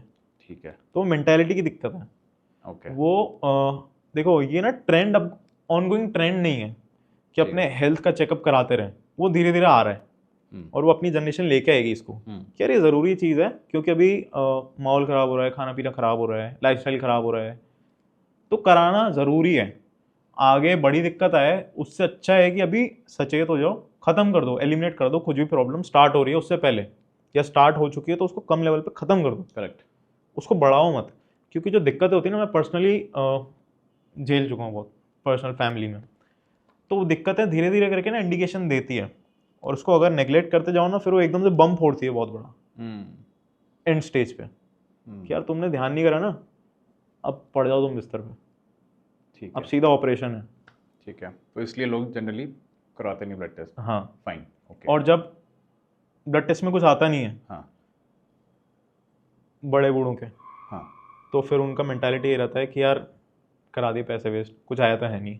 उनको ये नहीं लगता है कि यार सब कुछ बढ़िया है, हाँ, सब अच्छा है, ठीक है, कि चिंता करने की ज़रूरत नहीं है। राइट। तो सोच को बदलना पड़ेगा थोड़ा सा यहाँ पे। तो इस हिसाब से कौन से तरीके के स्टेरॉइड्स हैं, लेट्स से टेस्टोस्टेरोन में? इस पर डिस्कस नहीं कर सकता, ठीक है, क्योंकि बहुत सारे तरीके के स्टेरॉइड्स हैं यार। अब लोगों को देखो, जो कायदे से स्टार्ट कर रहा होता है ना, उसको हमेशा single compound at a time start करना चाहिए, ये देखने के लिए कंपाउंड उसको सूट हो रहा है, कैसे रिजल्ट्स आ रहे हैं। लोग स्टार्ट करते हैं 5-5, 6-6 कंपाउंड एक साथ पर वीक, तो पता ही नहीं चलता क्या काम कर रहा है क्या नहीं कर रहा है। तो ज़रूरी नहीं है सारा कंपाउंड हाँ, इफेक्ट दे, हाँ, ये भी होता है। हम्म, इंटरेस्टिंग। एंड एक तो चलो कैटेगरी हो गया स्टेरॉइड्स, जैसे टेस्टोस्टेरोन, तो सारे स्टेरॉइड्स टेस्टोस्टेरोन डेरिवेटिव होंगे? Most of the. ठीक है। ऑलराइट, अब इसके अंदर क्या ये फैट बर्निंग स्टेरॉइड्स भी होते हैं या ओनली मसल गेनिंग स्टेरॉइड्स हैं? Fat burning directly fat burning steroids नहीं होते, वो आपका मेटाबॉलिज्म बूस्ट कर देते हैं। बेसिकली आपका मसल प्रोटीन सिंथेसिस बढ़ा देते हैं, ओके, मसल के कैलोरी बर्न करने की स्टेट बढ़ा देते हैं, ठीक है, आपका हार्ट रेट बढ़ा देते हैं, आपका थर्मिक कंडीशनिंग बढ़ा देते हैं, आपकी बॉडी की गर्म Okay. रहता है आप अंदर ज़्यादा, ओके, जैसे T3 वगैरह लेते हो तो आपका थायराइड ग्लैंड ज़्यादा काम करता है। ओके, सो T3 क्या है? T3 एक हार्मोन है, ठीक है, आपका थायराइड ग्लैंड जो आपका दिमाग से हार्मोन्स प्रोड्यूस कर रहा है, हाँ, तो उसको ना वो सप्रेस कर देता है, आप एक्सटर्नल दे रहे हो। जिसको थायराइड की बीमारी होती है फिर वो दवाई लेता है, क्योंकि उसकी बॉडी थायराइड बना नहीं रही Okay. होती, आप एक्सटर्नल दे रहे हो क्योंकि है। थायराइड को फंक्शन करना है। यहाँ पे आपकी बॉडी ऑलरेडी थायराइड बना रही है, पर आप एक्सटर्नल उसको बूस्ट कर रहे हो, तो आपकी हाँ। बॉडी यहाँ पे बनाना बंद कर देती है, फिर धीरे धीरे प्रोलॉन्ग पीरियड तक आप लेते अगर हो। लंबे डेप्थ लेते रहो हाँ। तो इसके अंदर साइकिलिंग करनी पड़ती है, राइट, कंपाउंड्स की या? स्टेरॉइड के बारे में ज़्यादा नहीं बोल पाऊँ, मतलब पर्सनली नहीं बोल पाऊँगा क्योंकि मुझे बहुत एक्सटेंसिव नॉलेज नहीं है। ठीक है, फाइन। तो इसके अलावा एक तो चलो टेस्टोस्टेरोन के हम हो गए, एक अनदर कैटेगरी हो गया जैसे पेप्टाइड्स। सो वो पेप्टाइड होता क्या एग्जैक्टली, जो ऐसे मैं देखता हूँ कि बॉडी बिल्डर्स लेते हैं ये पेप्टाइड वो पेप्टाइड? देखो मैं ना एक कोच हैं बहुत बढ़िया इंडिया के, हैरी संधू नाम से। हैरी संधू? हाँ हाँ। तो मैं ना उनसे पढ़ा हूँ, हाँ। मैंने कोर्सेज करे उनसे बहुत सारे। तो उन्होंने जो बताया मैं आपको बताता हूँ कि पेप्टाइड वेल रिसर्च नहीं, सबसे पहले तो अब स्टेरॉइड्स है, हाँ ठीक है, कितना काम करता है कितना नहीं करता हमको नहीं पता है अभी, साइड इफेक्ट्स एग्जैक्टली क्या है हमको नहीं पता है अभी, ठीक है, कुछ भी हो सकता है। ठीक है। तो वो लेने वाला गधा है अभी, अगर अभी ले रहा है तो। नहीं वो ठीक है, बट एग्जैक्टली होता क्या है पेप्टाइड? आई मीन अगर लेमन टर्म्स में समझना चाहे आदमी, एक तो चलो टेस्टोस्टेरोन तो समझ गया आदमी कि सिंथेटिक हार्मोन, नहीं पता, मैंने नहीं peptide पढ़ा, मैंने रिसर्च भी नहीं करी, तो मैं नहीं कह सकता इसके बारे में। ठीक है, फाइन, ग्रेट। तो जस्ट टू अंडरस्टैंड कि इसके अंदर भी कैटेगरीज होती है पेप्टाइड्स की? फैट वो भी नहीं बर्निंग पता, है, मसल गेनिंग है, नहीं पता। ठीक है, फाइन। तो ये तो हो गया, चलो हम स्टेरॉइड्स एंड पेप्टाइड्स की बात कर ली।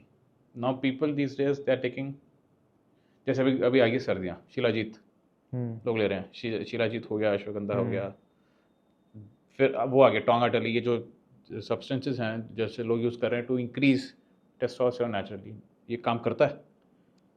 देखो ये काम कर भी सकता है नहीं भी करता, डिपेंडिंग ऑन सोर्स। मेरा ऐसा पर्सनल ओपिनियन है इस पे, ठीक है, क्योंकि इस पे इतनी वेल डेवलप्ड और अच्छी रिसर्चेज नहीं, और कोई रिसर्च ही नहीं है जो शो करते हैं कि एक्चुअल में काम करता कोई है। रिसर्च है नहीं एग्जैक्टली। हाँ ठीक है, जो प्रूव कर सके कि एक्चुअल में काम करता है, ये सारे to be very honest। Substances, हाँ ठीक है, तो क्या होता है कि इंडिया में अभी बहुत हाइप बढ़ गई है, शिलाजीत की, हाँ हमको पता नहीं हो रहा, हमें पता नहीं है कि ये कहाँ से सोर्स हो रहा है। हाँ शिलाजीत के अंदर एक्चुअल शिलाजीत कितना है और पाउडर कितना है या फिर XYZ मटेरियल कितना है, हाँ, तो हमको जब पता ही नहीं है, इसके ऊपर कोई रेगुलेशंस ही नहीं है, हम्म, तो आप कैसे किसी ब्रांड पे ट्रस्ट करके शिलाजीत ले रहे हो और बोल रहे हो कि मुझे इससे अफेक्ट आ रहे हैं। अश्वगंधा हो गया, शिलाजीत हो गया, गोक्षुरा हो गया, तो ये जितने भी सपोर्टिव सप्लीमेंट्स है आयुर्वेदिक, इनका सबसे पहले तो इनमें मिनरल टॉक्सिसिटी होती है। ठीक है, तो आप अगर ज़्यादा डेली बेसिस पे कंज्यूम कर रहे हो ना, आपका लीवर ख़राब होगा सबसे पहले तो थोड़े टाइम बाद। और ऐसे बहुत सारे डॉक्यूमेंटेड केसेस हैं कि Interesting. बंदा या तो गोक्षुरा ले रहा है, शिलाजीत ले रहा है बहुत टाइम से, या फिर आयुर्वेदिक सपोर्टिव सप्लीमेंट्स ले रहा है कोई बीमारी को ख़त्म करने के लिए, लीवर टॉक्सिसिटी हो गई, लीवर ख़राब हो गया, अच्छा, कोई मेजर लीवर का इशू हो गया, तो रेगुलेटेड ही नहीं है वो। मैं कह रहा था कोई चीज़ रेगुलेटेड नहीं है, हाँ, किसी को भी लाइसेंस दे जो भी इनकी ये है, नाम नहीं ले रहा हूँ उसका, तो ना कोई भी कुछ भी बना सकता है, कोई भी अपना प्रोप्राइटरी ब्लेंड बना के दे सकते हैं ना, कि यार मैंने ये दवाई तैयार करी है आयुर्वेदा बेस्ड, हाँ, तुम ये लो इससे ठीक हो जाए। उसके पीछे क्या रिसर्च है? हाँ, राइट, अगर तुम एलोपैथी मेडिसिन ले रहे हो, इंग्लिश मेडिसिन ले रहे हो, दवाइयों पे 10-10 साल की रिसर्चेज होती है, राइट, उसके बाद वो अप्रूव होते हैं, उसका सारा कच्चा चिट्ठा होता है कि भाई ये एग्जैक्टली इसके लिए काम करेगी, इसके साइड इफ़ेक्ट्स ये हैं और ये इतने टाइम में काम करेगी और इसको इतना डोज में लेना है। तुम्हारे पास क्या है? आयुर्वेदा अच्छा होगा, मैं ये नहीं कह रहा काम नहीं करता, काम करता होगा आज से 100-200-300 साल पहले, जब पॉपुलेशन इतनी नहीं थी कंज्यूम करने वाली, जब उसको लिमिटेड लोग कंज्यूम कर रहे थे, जब वो अपनी नेचुरल हैबिटेट में जो जड़ी बूटियाँ हैं वो बढ़ रही होगी, तब उसकी एफिकेसी ज़्यादा होगी। तब जब लोग लेते होंगे उस आयुर्वेदिक मटेरियल को, तब उसका असर होता होगा, क्योंकि वो ओरिजिनल सोर्स से ले रहे हैं, उसकी एफिकेसी ज़्यादा है, उसका मास प्रोडक्शन नहीं हो रहा है, एफिकेसी कम नहीं हो रही है। तो अभी के टाइम पे ऐसा नहीं है। अभी के टाइम पे रिलाय करना आयुर्वेदा सोर्स पे मुश्किल है। वो मेरे हिसाब से बेवकूफ़ी है। मुश्किल नहीं, बेवकूफ़ी है। और आप अपने शरीर को डैमेज कर रहे हो, अपना लीवर ख़राब कर रहे हो। ऐसी टॉक्सिसिटी क्रिएट होती है, फिर आप जाते हो हेपेटोलॉजिस्ट के पास में, लीवर स्पेशलिस्ट के पास में, वो आपकी सारी चीज़ें बंद करा देता है, आपको फिर दवाइयाँ स्टार्ट कराता है, या फिर आपको बोलता है आप हेल्दी डाइट लो। तो फिर इस केस के अंदर ऐसा कौन सा सप्लीमेंट या कौन सा ऐसा सब्सटेंस है जैसे जिससे नेचुरली टेस्टोस्टेरोन बढ़ जाए, कोई है ऐसा? नेचुरली टेस्टोस्टेरोन आपको बढ़ाना है, सबसे पहले आप स्लीप साइकिल अच्छी कर लो, रेगुलर एक्सरसाइज करो, चाहे आप जॉगिंग ही करो, चाहे आप रनिंग ही करो, चाहे वॉकिंग से स्टार्ट करो, कोई स्पोर्ट्स एक्टिविटी करो, ठीक है। आप अगर रेजिस्टेंस ट्रेनिंग कर रहे हो, वेट लिफ्टिंग कर रहे हो, सबसे बढ़िया काम है, ठीक है। इसके बाद में अच्छा खाना खा रहे हो, क्लीन खाना खा रहे हो, प्रोटीन ऑन पॉइंट ले रहे हो, फैट इंटेक आपका अच्छा है, अच्छे सोर्सेज से फैट आ रहा है आपका, तो That's टेस्टोस्टेरोन best. यूँ बढ़ जाएगा आपका। कोई सप्लीमेंट सपोर्ट लेने की ज़रूरत ही नहीं है। अभी तो पूरे मार्केट में ही फैल रहा है, हर जगह शिलाजीत।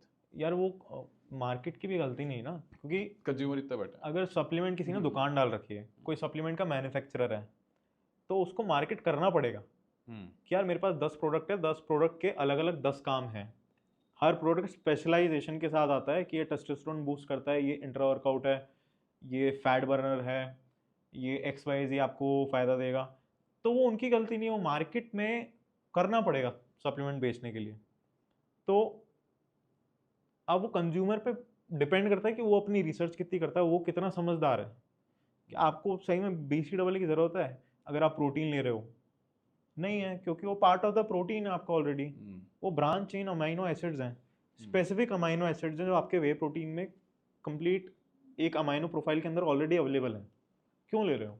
पर लोग लेते हैं कि हमें एनर्जी बूस्ट मिलता है, इंट्रा वर्कआउट, वो मेंटालिटी है बस, वो मार्केटिंग की गई है उसकी उस तरह से। ऐसे ऐसे इसके अलावा मेरे को क्या, मेरा भी कॉन्टैक्ट है रशिया के अंदर, वो मुझे ये चीज़ बता रहे थे कि रशिया के अंदर इंडियन सप्लीमेंट्स बहुत जाते हैं। सो क्या करते हैं, इंडिया से प्रोक्योर कर लेते हैं एंड देन अपनी कंपनी की ब्रांडिंग करके रशिया में भेज देते हैं। तो इंडिया वाले तो खुद बाहर से प्रोक्योर करते हैं रॉ वे प्रोटीन, और रशिया वाले कह रहे हैं कि हम इंडिया से उठा रहे हैं। उसका टेक्निकलिटी मुझे पता नहीं है। नहीं, हु नोस, क्या पता ये वॉर के कारण सैंक्शंस लग गए हो हो, इंडिया के सकता थ्रू है, निकाल रहे हो। हो सकता है, पॉसिबिलिटीज हैं। तो वो मुझे बता रहा इंडिया था का रॉ वे तो खुद बाहर से इंपोर्ट होता है। ये अब इंडिया वाले कहाँ से कर रहे हैं? इंडिया वाले बहुत सोर्स से, कनाडा से होता है, जर्मनी से होता है, US से होता है। अगर बिल्कुल बहुत अच्छी क्वालिटी का वे चाहिए तो आप न्यूजीलैंड से मंगाते हो। डेयरी, राइट, हाँ। निकलता मिल्क से ही है। ओके, तो इस हिसाब से वैसे मार्केट फिर फॉर मैन्युफैक्चरर्स तो है ही इंडिया के अंदर, if they want to let's say sell whey protein to companies. कोई भी कंपनी खड़ी रहती है, कितनी कंपनियां खड़ी हो गई हैं यहाँ पे। नहीं मतलब ये रॉ प्रोटीन देने वाली। रॉ प्रोटीन के लिए स्पेसिफिकली यार देखो, अभी करना चाहे तो कोई कर सकता है, मतलब वहाँ पर लूपहोल अच्छा है। प्रोडक्ट दोगे तो सब लेंगे। राइट राइट, तो उसके लिए भी पर उसके लिए कॉस्ट भी मैच होनी चाहिए, सेटअप बढ़िया चाहिए उसके लिए। कॉस्ट मैच करने के लिए फिर आपको एक करेक्ट 10 फंडे लगाने पड़ते हैं। राइट राइट राइट, फिर वो क्वालिटी ऑलरेडी डाउन हो जाती है अपने आप ही। Dam dam great. तो जैसे बहुत सारे दोस्त लोग हैं मेरे, एक्वेंटेंसेस हैं जो कि जिम जाते हैं बट ऑन एंड ऑफ चल रहा है, जैसे 3 महीने गए 2 महीने ऑफ, 1 महीने गए 1 महीना ऑफ। तो जैसे वो लोग मुझे कहते हैं, जैसे जब मैं उनसे बातचीत करता हूँ कि भाई मज़े नहीं आ रहे हैं, बोर हो जाता हूँ, राइट, तो व्हाट्स योर सजेशन उन लोगों के लिए कि कैसे कंसिस्टेंटली वो एक्सरसाइज करते रहें? देखो, अगर बोरियत का इशू आता है तो सबसे पहले तो अपना स्प्लिट चेंज करके देखो। यहाँ पे बहुत सारी चीज़ें हम ट्राई कर सकते हैं स्पेसिफिकली बोरियत को टारगेट करने के लिए। अभी हम अपने दिमाग में ये नहीं रखेंगे कि हमारा गोल क्या है और इससे क्या होगा। सबसे पहले हमारा मेन इशू है बोरियत को टारगेट करना है, ताकि हम एटलीस्ट फिजिकल एक्टिविटीज़ को कंटिन्यू रख पाएँ, ठीक है। तो आप स्पोर्ट्स खेलो, चेंज कर लो, कोई फ़र्क नहीं पड़ता जिम नहीं जाओगे, ठीक है। थोड़ा टाइम अपने माइंड को डाइवर्ट करो, किसी फिजिकल एक्टिविटी में एंगेज हो। सबसे मेन वो है कि आप रेगुलर बेसिस पे फिजिकली फिट हो, एक्टिव हो, जिससे कि फिट हो, आपकी कैलोरीज बर्न हो रही है थ्रू फिजिकल एक्सर्शन। वो ज़्यादा मैटर करता है। ठीक है। क्योंकि अगर आप बोर हो जा रहे हो, आप 1 महीना जाके 2 महीने नहीं जा रहे, आप 2 महीने जाके 1 महीना नहीं जा रहे, आपका ऑन एंड ऑफ चल रहा है, दैट मीन्स कि आपका कोई स्पेसिफिक गोल नहीं है, राइट? अगर आपका स्पेसिफिक कोई गोल नहीं है तो सबसे पहले एक स्पेसिफिक गोल बनाओ, अपने आप को ड्यूरेशन दो कि 3 महीना या 6 महीने, 9 महीने या 12 महीना में ये गोल मुझे अचीव करना है एनी हाउ, और गोल बड़ा रखो। ठीक है। छोटे गोल रखोगे उससे डाइवर्ट होना बहुत ईजी है, बड़ा गोल रखोगे एटलीस्ट छोटा गोल अचीव कर सकते हो, ठीक है? ठीक है। तो अगर आप बोर हो रहे हो तो स्पेसिफिकली आपका कोई गोल नहीं है। अगर आपका पैटर्न ये चल रहा है, 1-2 महीना जा रहे हो फिर ऑफ है, फिर जा रहे हो फिर ऑफ है, सबसे पहले गोल बनाओ। गोल नहीं है, बोर हो रहे हो, तो फिजिकल एक्टिविटीज चेंज कर दो। ठीक है। जिम जाना थोड़े टाइम बंद कर दो, स्विमिंग चालू कर दो, हम्म। मार्शल आर्ट चालू कर दो, बॉक्सिंग स्टार्ट कर दो। तो ये एंगेजिंग एक्टिविटीज़ है, हाँ करेक्ट। यहाँ पे मज़ा आएगा। ग्रुप एक्टिविटीज स्टार्ट कर दो, ठीक है। डांस पसंद है डांस स्टार्ट साइकिल कर कर दो। लो। ठीक है। पता लगाओ कि किस में मज़ा आ रहा है सबसे पहले, क्योंकि ये बहुत कॉमन क्वेश्चन है। मेरे भी ऐसे कुछ क्लाइंट्स रहते हैं जिनका कोई गोल नहीं रहता स्पेसिफिकली, ठीक है। तो वो बोर हो जाते हैं। ठीक है। जब उनका एक गोल होता है और हम उस गोल के टुवर्ड्स काम करना स्टार्ट करते हैं उसी सेम रूटीन पे, तो उनको मज़ा आने लगता है। वो क्यों? क्योंकि जब सारी चीज़ें एक साथ अलाइन होकर काम करना स्टार्ट करती है अपना, तो वो रिजल्ट दिखाना स्टार्ट करती है। ठीक है। एक मिथ होता है कि एक्सरसाइज होती है 20 से 30%, डाइटिंग मेन होती है, 70 से 80% डाइटिंग होती है। राइट। ये बेवकूफ़ लोग मिथ है। हाँ, काट देना उसको। ये मिथ है। तो इसमें क्या होता है ना कि सबसे पहले तो आपका एक गोल होना चाहिए, ठीक है। ठीक है? गोल के टुवर्ड्स जाने के लिए आपकी डाइट को आपके वर्कआउट को कॉम्प्लीमेंट करना चाहिए, और वाइस वर्सा। जब तक ये दोनों अलाइन होकर नहीं चलेंगे, आप डाइटिंग पे ज़्यादा फोकस कर रहे हो, इसका मतलब आपका वर्कआउट पे कम फोकस है, तो गोल के टुवर्ड्स कैसे जाओगे आप? दोनों को बैलेंस करना पड़ेगा। ठीक है। इंटरेस्टिंग। सेम आ जाता है स्लीपिंग पैटर्न। लोग बोलते हैं सप्लीमेंट सप्लीमेंट सप्लीमेंट, कौन सा ले कौन सा ले। सबसे मेन सप्लीमेंट होता है स्लीप। सबसे पहले नींद करो, जब तक आपकी नींद पूरी नहीं होगी तब तक कोई गोल अचीव नहीं होगा। आई सी। स्ट्रेस बढ़ा रहेगा, कॉर्टिसोल। और आपको अगर वजन कम करना है हाँ। तो स्ट्रेस बढ़ा लो अपना। बस वजन ही कम होएगा उससे, और बीमारियां बहुत सारी आ जाएगी। और वजन कम हो जाएगा। हाँ, वजन कम हो जाएगा पर आपका। Very interesting. न्यू टेक्निक है ये तो। ऑलराइट, तो फिर कितने दिन करना चाहिए हफ्ते में? ये डिपेंड करता है कि आपकी लाइफस्टाइल कैसी है।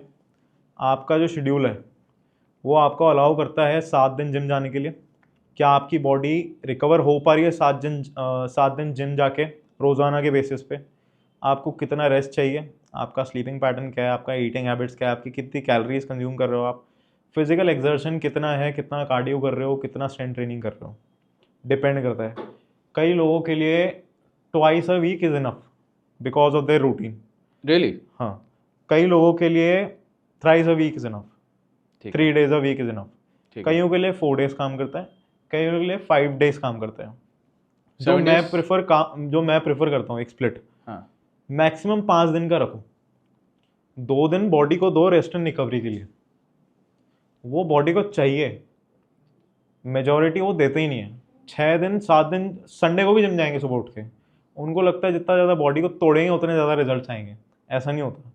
बॉडी को आराम करने के लिए एक पीरियड चाहिए, रिकवर होने के लिए पीरियड चाहिए। तुम तोड़ रहे हो उसको, वापस से नॉर्मल स्टेट में आने दो।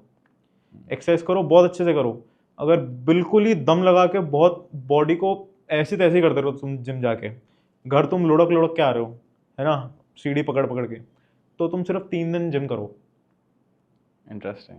बाकी के दिन तुम रेस्ट एंड रिकवरी को दो, तो क्योंकि रेस्ट रिकवरी इंपॉर्टेंट है। हाँ, जितनी ज़्यादा इंटेंसिटी, जितना ज़्यादा वॉल्यूम रहेगा, जितना ज़्यादा तुम लोड रखोगे अपनी वर्कआउट्स में, उतना ज़्यादा तुमको रेस्ट एंड रिकवरी चाहिए ही चाहिए। ये अनडिनाइबल फैक्ट है। लोग इस पे फोकस नहीं करते। फोकस कोई नहीं करता इस पर, लोग करना ही पड़ेगा। ग्राइंड मोड में रहते हैं लोग तो। क्लाइंट जो होते हैं वो बहुत पीछे पड़ते हैं कि सर बोर हो रहा हूँ घर पे 2 दिन बैठ के, चल जाता हूँ। मेरा तो 6 दिन का स्प्लिट कर दो। तो फिर उनका ना मुझे इंटेंसिटी कम करनी पड़ती है, सेट्स एंड रेप्स कम करने पड़ते हैं, तब जाके वो ना मैच हो पाता है कि यार आप डेली बेसिस पे एटलीस्ट रिकवर तो हो पाओ। आप रोज़ जिम जाओगे, बॉडी को आराम कहाँ से मिलेगा? आपका स्लीपिंग पैटर्न भी अच्छा नहीं, आप सो भी नहीं पा रहे, तो और धज्जियाँ उड़ गई अपनी रिकवरी पीरियड की। ऐसी ओके। तो इसके अलावा जैसे हमारे दादा दादी के टाइम पे या हम बात कर ले मम्मी पापा के टाइम पे व्हेन दे वर यंग, तो फिट तो सभी थे। उस टाइम पे मोड ऑफ कम्युनिकेशन व्हीकल्स पे डिपेंडेंट नहीं था। लोग साइकिल चला के जाते थे, लोग पैदल काम पे जाते थे। अपनी दादियाँ, उनसे पहले जो उनकी मम्मी थी वो चक्की में आटा पीसती थी। तो physical exertion, physical exercises, physical involvement exercises के थ्रू इतना ज़्यादा था कि वो लोग बैठ ही नहीं सकते। आज के टाइम पे भी देखो ना, दादा दादी अपने होते हैं जिनको फ़ोन चलाना नहीं आता, वो या तो कपड़े धो रहे होते हैं या तो बर्तन धोएंगे, वो बोलेंगे हमसे बैठा नहीं जा रहा, राइट, कि हमको काम करना है। करेक्ट। तो इसीलिए वो फिट है। हम लोग बैठे हैं, हम लोग जा जाएंगे, कार में जाएंगे, गाड़ी पे जाएंगे, जाके कैफ़े में बैठ जाएंगे बाहर जाके, ना हम लोग जाके अपना खाना बना रहे हैं बाहर खेतों में जाके, ना हम लोग कुछ मजदूरी कर रहे हैं, हम लोग मेंटल वर्क कर रहे हैं। सही बात है। तो कैसे फिट रहोगे? फिट रहने के लिए हमको उन चीज़ों को सप्लीमेंट करना पड़ेगा, जिम जाकर या कोई एक्सरसाइज करके। Right, right. तो वो बेसिक सी चीज़ है। पहले के लोग सब कुछ कर लेते थे, सब कुछ फिजिकली करते थे पहले के टाइम पे। तो इसके अलावा चलो हम एग्जांपल ले लेते हैं, कोई नया जिम गोअर है, वो जिम जा रहा है, सो पहला क्वेश्चन अराइज करता है कि उसको किस किस्म का जिम चूज़ करना चाहिए अकॉर्डिंग टू यू। सेकेंड, किस टाइप की एक्सरसाइजेस चूज़ करनी चाहिए, एंड डाइट की हम ऑलरेडी बात कर चुके हैं। ये दो चीज़ों के ऊपर क्या बोलोगे आप? सबसे पहले तो ऐसा जिम देखना चाहिए जिसमें बदबू नहीं आ रही हो, ठीक है, जहाँ पे हाइजीन जो है वो वेल मेंटेन्ड हो, ठीक है, सीटें क्लीन हो रही हो, ठीक है, जेंट्री ऐसे आती हो कि जो अपना टॉवल खुद लेके आए, जूते कैरी करके आए, हाँ, और चप्पल जिम के बाहर रहे, हाँ, अंदर गंदगी ना हो, गंदगी होती हुई तो इमीडिएटली क्लीन हो जाए। हम्म, तो हाइजीनिक जिम में ही जाना चाहिए। ठीक है, अनहाइजीनिक जिम में जाओगे तो दिक्कतें होगी, ना मन लगेगा, ना बॉडी बनेगी और बीमार हो क्या लगाओगे। ओके, तो जिम हमको ऐसे ही चूज करना चाहिए जहाँ पे हमें देखने में भी अच्छा लग रहा है, मशीन्स भी है, और हाइजीन भी है, हाइजीन भी है, ठीक है, और फिर बजट तो मैटर करता ही है, ठीक है, आपका जैसा बजट है। ठीक है, फाइन। तो इसके अंदर क्या ये इंपॉर्टेंट इसके है बाद कि ट्रेनर्स भी देखने पड़ते राइट, हैं, राइट, बट वो हम एक्सपीरियंस से ही देख पाते हैं ठीक है, जिम में एंट्री लेने के बाद में। ठीक है, राइट। नहीं तो इसके अंदर इंफ्रास्ट्रक्चर वाइज कुछ है आपका कि भाई मशीन इतनी होनी चाहिए या फ्री वेट्स इतनी होनी चाहिए? देखो, हर जिम में फिक्स्ड मशीन्स होनी ही चाहिए, क्योंकि हर बंदा मेरे और आपके जैसा नहीं होता जिसको फ्री वेट से वर्कआउट करना आता है। अगर कोई बिगिनर होगा तो उसको फिक्स्ड मशीन्स चाहिए ही चाहिए, जैसे कि machine chest press, machine shoulder press, machine lat pull down, और लेग एक्सटेंशन, लेग कर्ल। ठीक है, तो ये मशीन्स हमको चाहिए ही चाहिए बिगिनर्स के लिए। ठीक है, उनको मूवमेंट सीखने, ठीक है, तो वो इसी पे सीखेंगे। राइट, अगर वो डायरेक्टली फ्री वेट पे स्विच करते हैं तो इंजरीज के चांसेस बहुत बढ़ जाते हैं, क्योंकि आप यूज टू ही नहीं हो ना। आई सी, पहले मूवमेंट सीखो। ठीक है। तो मतलब मशीन वो बेस बनाएगा आपका। मशीन्स होनी चाहिए। इसके बाद में सफिशिएंट वेट्स एंड बेंचेस रहनी चाहिए, कि अगर आपके जिम में बहुत भीड़ आ रही है, सबको केटर करने के लिए इनफ आपके पास सोर्सेज हैं कि नहीं है, असेट्स हैं जिम के कि नहीं है। राइट, अगर बहुत खचाखच भरा हुआ है, 10-10 की लाइन लग रही है, 5-5 की लाइन लग रही है, तो वहाँ पे प्रॉब्लम आएगी आपको। ठीक है, तो ऐसे जिम से थोड़ा सा आपको स्ट्रैटेजिक सोचना पड़ेगा। ठीक है, मतलब वो देखना चाहिए कि भाई मिल जाए, 4 घंटे ना लगे एक्सरसाइज करने के अंदर। ठीक है, ग्रेट, फाइन। एंड बात थी कि वर्कआउट क्या करना चाहिए इनिशियली। एग्जैक्टली, तो बिगिनर्स को ना हमेशा बेसिक पे स्टक रहना चाहिए। कंपाउंड मूवमेंट में बेसिक कंपाउंड मूवमेंट हो गए, कोई भी बेसिक एक्सरसाइज जिसका बहुत क्रेजी वेरिएशन ना हो, जो सिर्फ दिखने में सुनने में अच्छा लग रहा है पर उसका यूज केस बहुत कम है। ठीक है, इसका एग्जांपल थोड़ा सोचना पड़ेगा, एकदम से दिमाग में तो नहीं आ रहा है। जैसे मतलब जैसे वो पिक्चर कर्ल नहीं, नॉट पिक्चर कर्ल, जैसे कि कंसंट्रेशन। बेसिक सा एग्जांपल ये होता है कि हम अगर किसी पर्सनल ट्रेनर के अंडर एनरोल कर रहे हैं, राइट, ठीक है, तो हमारी मेंटालिटी क्या होती है, बेसिक ह्यूमन मेंटालिटी होती है कि ये कुछ नया सिखाएगा। हाँ, भले हमको सब कुछ बेसिक आता है, पर हम इस उम्मीद में जाते हैं ये कुछ नई एक्सरसाइज कराएगा जो फन एक्टिविटी होगी। तो पर्सनल ट्रेनर को मजबूरी के अंदर कुछ ऐसा मूवमेंट कराना पड़ता है जिसमें आपको एक ज़ील है अंदर से अगले दिन दोबारा जाने का। फॉर एग्जांपल हो गया, बोसू वॉल पे आप स्क्वाट्स करा रहे हो खड़ा करा के, ठीक है। जो हाफ बॉल आती है अपनी, उस पर खड़ा करके स्क्वाट्स करा रहे हो, कोई सेंस नहीं बनता। आपका कोई स्पेसिफिक बैलेंस गोल ही नहीं है, हाँ, आप क्यों कर रहे हो? राइट। जस्ट बिकॉज आपको अच्छा लगेगा इससे। उसका कुछ यूज़ होता भी है क्या? देखो स्पोर्ट स्पेसिफिक यूज होते हैं सब चीज़ के। ठीक है, उसका होता है use, अगर ठीक है, आपको स्पेसिफिकली रिहैब में काम करना उसका, ठीक है, प्री हैब में काम आता है। ओके, आपका कोई बैलेंस, ओल्ड एज वाले जो लोग होते हैं उनके हाँ। लिए वो बैलेंस के लिए काम करता है। I see, आपको बैलेंस ट्रेनिंग करनी है, उसमें काम आता है। ओके, बेसिक जिम गोअर के लिए कोई काम की चीज़ नहीं है वो सब बोल। ऑलराइट, ठीक है। तो हमेशा बेसिक्स जो होते हैं ना, सबसे ज़्यादा काम बेसिक्स करते हैं, सबसे ज़्यादा। तो ये आइसोलेशन वर्सेस कंपाउंड के अंदर, like what do you have to say on that? Personal preference है। मुझे आइसोलेशन बहुत पसंद है, ठीक है, मेरे कई क्लाइंट्स को कंपाउंड बहुत पसंद है। मैं ठीक जब है। उनको आइसोलेशन कराने की कोशिश करता हूँ हाँ, तो वो रिजेक्शन आ जाता है बीच में कि यार मन नहीं हो रहा और बोर हो जा रहे हैं, अच्छा नहीं लग रहा, हमको तो कंपाउंड ही पसंद है। ठीक है, तो डिपेंड करता है पर्सनल चॉइसेस पे, काम आइसोलेशन भी करते हैं, काम कंपाउंड भी करते हैं। अच्छा, दोनों काम करते हैं। डिपेंड करता है आपका क्या गोल है। बट इसमें ऐसा भी होता है ना कि if you stick to isolation तो टाइम ज़्यादा लगेगा उसको करने में। देखो अगर बॉडी स्पेसिफिक गोल्स की बात करें, फिजिक्स स्पेसिफिक गोल्स की, अगर आपको सिमेट्री बिल्ड करनी है हाँ, तो आइसोलेशन ज़्यादा काम करेगा। ठीक है, क्योंकि कंपाउंड जो है वो ओवरऑल मसल्स पे टारगेट करता है। आपका प्राइमरी एगोनिस्ट मसल भी आ गया, एंटागोनिस्ट भी आ गया, सेकेंडरी मसल भी आ गया, सपोर्टिव मसल भी आ गया, तो सबको टारगेट कर रहा है ना, कहीं कहीं पे सब जगह पे लोड जा रहा है। तो आपकी बॉडी में सिमेट्री क्रिएट नहीं हो रही है, आपकी बॉडी में पावर जनरेट हो रही है, आपकी बॉडी में स्ट्रेंथ क्रिएट हो रही है, आपकी बॉडी में ऐसा स्ट्रक्चर क्रिएट हो रहा है जो उस कंपाउंड मूवमेंट को सपोर्ट करने के लिए बेनिफिशियल होगा, क्योंकि सारी सपोर्टिव मसल्स चाहिए कंपाउंड मूवमेंट को पूरा करने के लिए। वहीं पर अगर हम आइसोलेशन मूवमेंट करेंगे, वहाँ पे हम स्पेसिफिक एक मसल ग्रुप पे या मसल पे टारगेट कर रहे हैं जिसकी हमें सिमेट्रिकल डेवलपमेंट चाहिए। ऐसे, ठीक है। तो बेस्ड ऑन गोल्स क्या चाहिए वो डिपेंड दोनों करता का मिक्स होना चाहिए। Great, perfect. तो सुमित, आपका इसके ऊपर क्या व्यू है मल्टीविटामिन सप्लीमेंटेशन पे? है। मल्टीविटामिन्स बेसिक लेमन टर्म्स में अगर सिंगल लाइन में समझाऊँ तो जितना नीश होगा उतना बढ़िया है। सिंगल वाइटामिन पे डिपेंडेंसी जितनी होगी उतनी बढ़िया है। अगर आप मल्टीविटामिन जोन में जाओगे तो सबसे पहले आपको देखना पड़ेगा आपकी बॉडी में डेफिशिएंसीज क्या क्या है। फॉर एग्जांपल, अगर आपकी B12 की डेफिशिएंसी नहीं है, आप B12 लेके क्या करोगे? अगर आपकी B9 की डेफिशिएंसी नहीं है, B9 लेके क्या करोगे? आयरन की डेफिशिएंसी नहीं है, आयरन लेके क्या करोगे? D3 की डेफिशिएंसी नहीं है तो क्या करोगे आप लेके? मल्टीविटामिन जो होता है ना वो एक ब्लेंड होता है, और उस ब्लेंड में RDA वैल्यू 100% नहीं होती है। या तो 1000% मिलेगी, ठीक है, या तो 100% से कम मिलेगी। ठीक है। तो मल्टीविटामिन डिपेंडेंसी नहीं होनी चाहिए, स्पेसिफिक विटामिन मिनरल्स की डिपेंडेंसी होनी चाहिए। Thank you so much and तक वॉच करने के लिए। Please like, subscribe and share the Chambal talk, क्योंकि जितना ज़्यादा आप सपोर्ट करेंगे उतना ज़्यादा हम आपके लिए कंटेंट लेके आ सकते हैं ऐसा। Thanks a lot.